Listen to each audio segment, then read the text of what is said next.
do, I have taken and applied a pretty ribbon to fabric just to give it some more strength for the handle.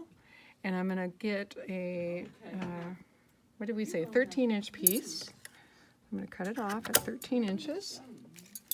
And then I'm going to actually go down here and give this a nice clean cut as well, because I don't have a lot of margin for error on this bag.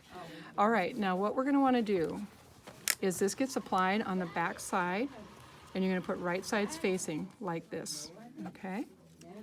And the measurement from this edge of your ribbon to the edge of the bag is 3 inches. So I'm going to lay that on this little ruler. 1, 2, 3. So that means this moves over to here. And I'm going to put a pin so it stays put. I'm going to have to actually move this pin in a minute, but this is going to help me out right now. Okay, so the other side, I'm going to line it up on the 10, just because I can do that kind of math. And then that means this is going to be on the 7-inch mark right there. Okay, so I'll have those pinned down.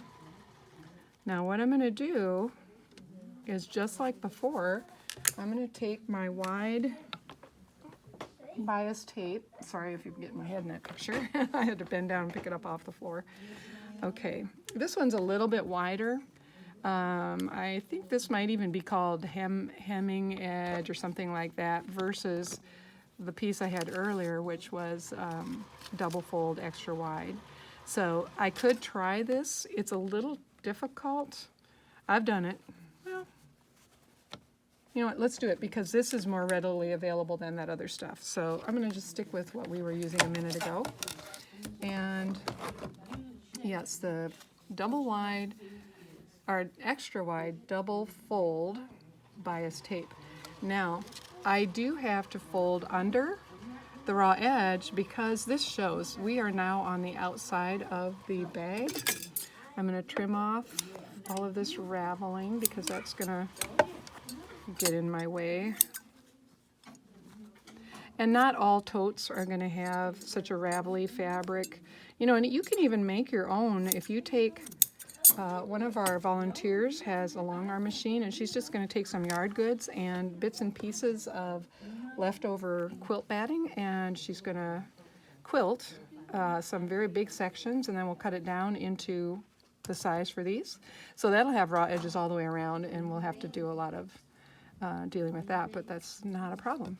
Okay, so you know what, I'm not needing to scrimp, so we'll go ahead and see you later, girls. Bye. This is a busy place, as always, and you're going to find that it's going to be easier to just leave it be off the edge. I could come snuggle right up to the edge, but you see how that's going to show? So we could go like this. Sometimes I've done this, but it can get a little bit tricky. And what I'm actually going to do is sew from the front side, because the underside doesn't always look as pretty as the top side.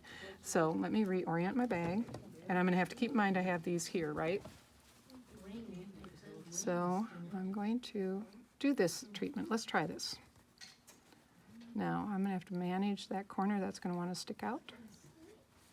All right, so I'm going to pin him down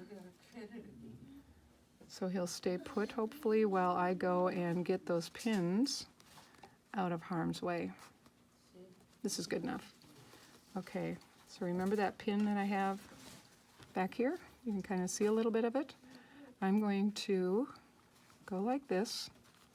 I'm going to come back here and try to find that head and pull it out. But I have got to pin it back or that handle will move. Okay? Since this is way down the way, and I can't really trust that this distance isn't going to stretch as I go, I'm just going to pull the pin, move it to the front so I can see it when I come by. All right. I don't generally pin the bias tape down, I just hold it as I go. So let's just see how this goes. Starting is difficult because it's a steep edge, and sewing machine feed dogs can't help you out. So I'm going to do the same trick I did before. I'm going to start inland, and I'm going to go backwards. Okay. I'm going to stop, and now I'm going to have to push a little bit so the feed dogs can get a hold of it. And notice I'm not right on the edge, because if I do that, I'm going to miss the back side, and I don't want to have to, then I have to hand stitch it, and I'm not super fond of hand stitching, especially if it could have been avoided. All right. There we go.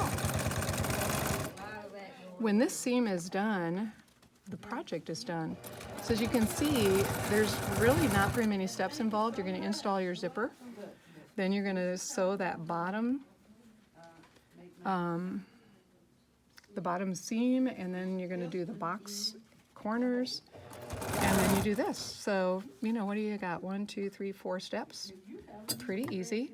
And now before I get too far, I'm going to stop and I'm going to cut the rest of that off so that I can fold it.